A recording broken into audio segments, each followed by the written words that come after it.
पाती, क्या ये संस्कार से है या मन की चाल है? मन की चाल।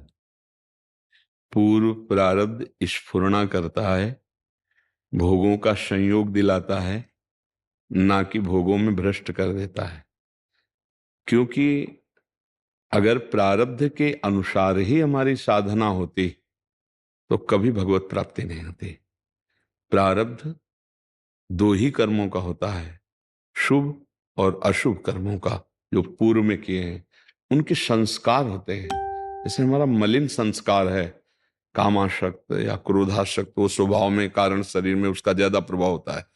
बोले बड़ा कामी स्वभाव का है, बड़ा क्रोधी स्वभाव का है, बड़ा लोभी स्वभाव का है, तो उसका प्रभाव सूक्ष्म शरीर पर, अंतःकरण धर्म पर पड़ता है और उससे क्रियान्वित स्थूल शरीर होता है। लेकिन हम तीनों शरीर से अलग हैं और यही समझने के लिए हमें मानव देह मिला है। हमारा इन तीनों शरीरों से न कभी संबंध था, न है, न रहेगा, लेकिन फिर भी भ्रम से हम इसे स्वीकार कर लिए हैं। इसी भ्रम को मिटाने के लिए मुझे मानव देह मिला है। इन शरीरों के संस्कारों के दृष्टा बनकर स्थूल सूक्ष्म कारण हम देख रहे हैं और अंतर में निरंतर गुरु के द्वारा दिया हुआ मंत्र और गुरु के द्वारा दिया हुआ नाम, उसके सुमिरन में लगे हुए हैं। अब प्रमाद स्थिति अगर साधक करेगा तो संस्कार उस पर चढ़ बैठेगा, भ्रष्ट करा देगा। और अगर मंत्र बल है, नाम बल है, साधना बल है, तो उनको भस्म करके वो अपने स्वरूप में स्थित होगा या भगवत प्राप्ति करेगा। साधक की प्रमाद स्थिति ही उसको भ्रष्ट करती है, ना कि उसका प्रारब्ध। इतना बलवान प्रारब्ध नहीं है कि पुरुषार्थ को रौंद दे। ये पुरुषार्थ कोई प्राकृतिक नहीं है, यह अविनाशी चिदानंद मार्ग है, जो इन सब काम क्रोध लोभ मोह मद मत्सर को, पहले शब्दों का ध्यान रखना, भोग का संयोग उपस्थित करना, भोग की स्फुरना करना, किसी भी प्रारब्ध, लेकिन भोगना ये प्रमाद है, वर्तमान। हाँ, ये प्रमाद। जो प्रमाद स्थिति साधक स्वीकार किए हुए है वो आगे नहीं बढ़ पाएगा।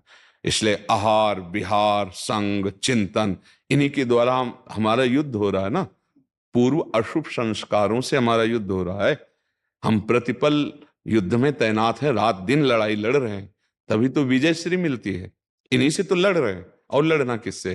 हमारा पूर्वाभ्यास भोगों का, हमारा पूर्वाभ्यास शरीर राग, हमारा पूर्वाभ्यास मान सम्मान का, इसी का तो नाश करना है।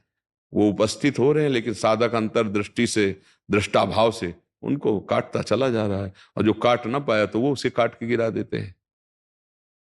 अगर हम उस स्फुरना में तन्मयता धारण करते हैं, साधक और संसारी में अंतर होता है। स्फुरना प्रारब्ध से, संस्कार से आई। हाँ, ये तो उसको लेना न लेना वर्तमान में साधक की संगति और उसका वर्तमान की साधना। हाँ, उसका विवेक, अगर विवेक प्रवीण है, मार देगा, उस स्फुरना को मार देगा, संकल्प बनने ही नहीं देगा। और अगर स्फुरना और संकल्प, तो क्रिया को नहीं रोक सकते। फिर क्रिया तुम्हारे बस की नहीं रह गई। फिर अगर स्फुरना को रोक दिया और संकल्प नहीं बनने पाया, तो फिर क्रिया तक पहुंच ही नहीं पाएंगे। नहीं तो बिना क्रिया के भी नष्ट हो जाएगा साधक, बिना क्रिया के भी। जैसे काम का संकल्प बढ़ा तो मनोवाह नाड़ी है, वो मंथन करके आपके ब्रह्मचर्य को नष्ट कर देगी, क्रिया हो या ना हो। ये सूक्ष्म विषय है। अखंडता में जैसे साधना की देखा गया, प्रारंभ तो हम बहुत सारे साधक कर लेते हैं, लेकिन अखंडता बनाए रखना बहुत कठिन होता है। इसमें ये बात है कि साधना प्रारंभ का लक्ष्य क्या है? हाँ, भगवत प्राप्ति। वो आप नहीं जानते ना, आप अपने हृदय की बात जानते हैं, लोगों की। हाँ हाँ, कहते हो जबान से कि भगवत प्राप्ति। एक बात कह रहा हूं, मतलब आपकी बात नहीं कह रहा हूं। जैसे हम लोग कहते हैं भगवत प्राप्ति, लेकिन हमारा लक्ष्य क्या है? अगर भगवत प्राप्ति है तो तुम राजी कैसे हो गए रुपए में? तुम राजी कैसे हो गए भोग में? भगवान से बढ़कर भोग को समझ लिया। एक तरफ श्री भगवान बैठे हैं और एक तरफ भोग सामग्री है त्रिभुवन की। आप किसी भी वस्तु व्यक्ति स्थान के प्रभाव से भगवान का विस्मरण कर दिए तो बड़ा कौन हुआ? वो वस्तु व्यक्ति स्थान हुआ ना। तो आप भगवत प्राप्ति के लिए आप चले कहां थे? आप तो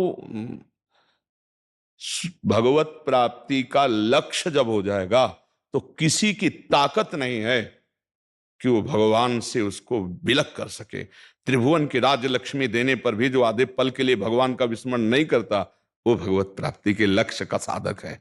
आप विचार करके देखिए। अच्छा, फिर वही संकल्प अखंडता लाएगा।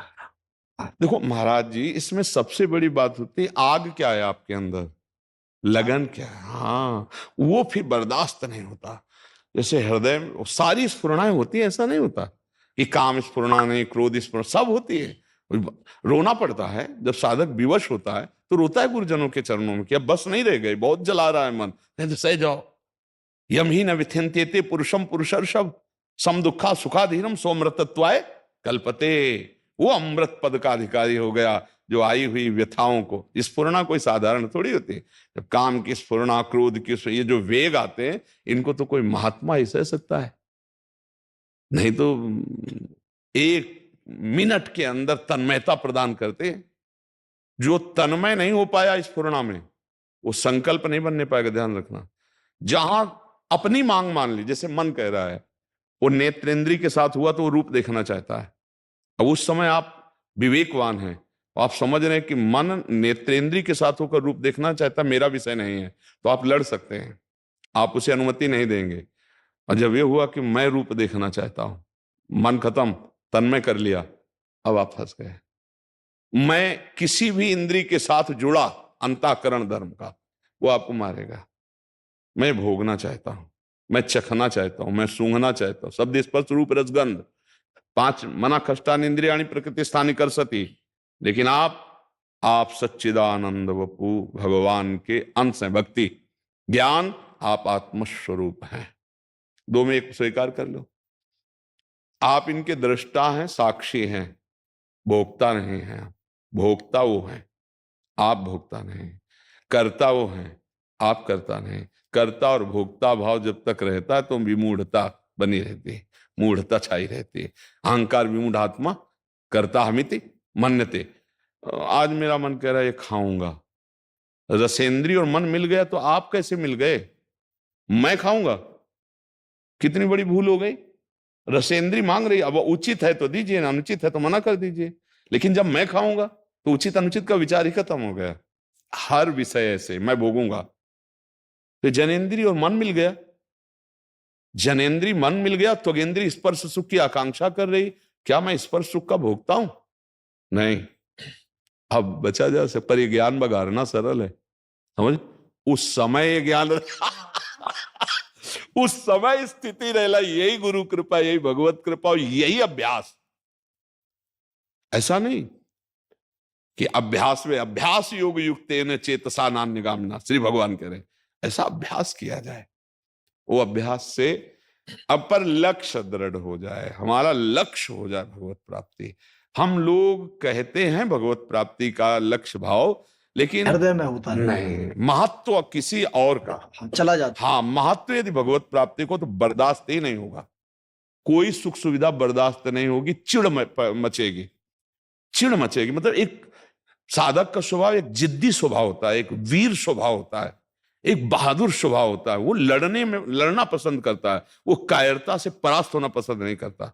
100 बार घुटने टेक देगा तो भी खड़ा होगा कि नहीं, तुझे मारूंगा, तू हमें कब तक मारेगा, मैं अविनाशी हूं, कब तक तू मारेगा देखता हूं।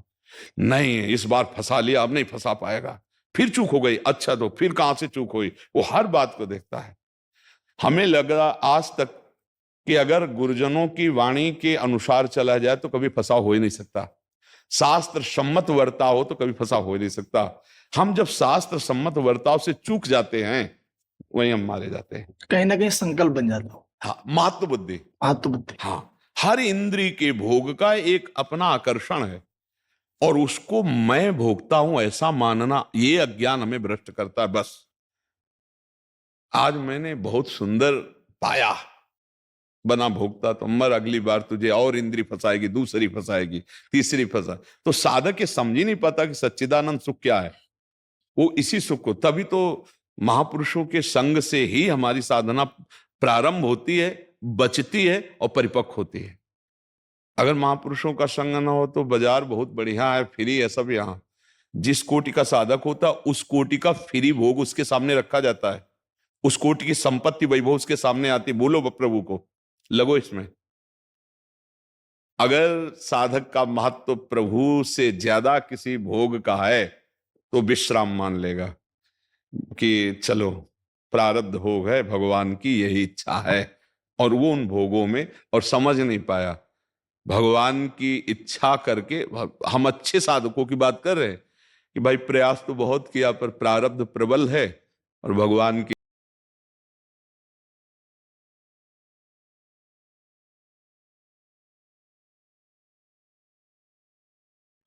ये बात आप जरूर स्वीकार करें कि सोते समय आपको बहुत सावधान रहना है।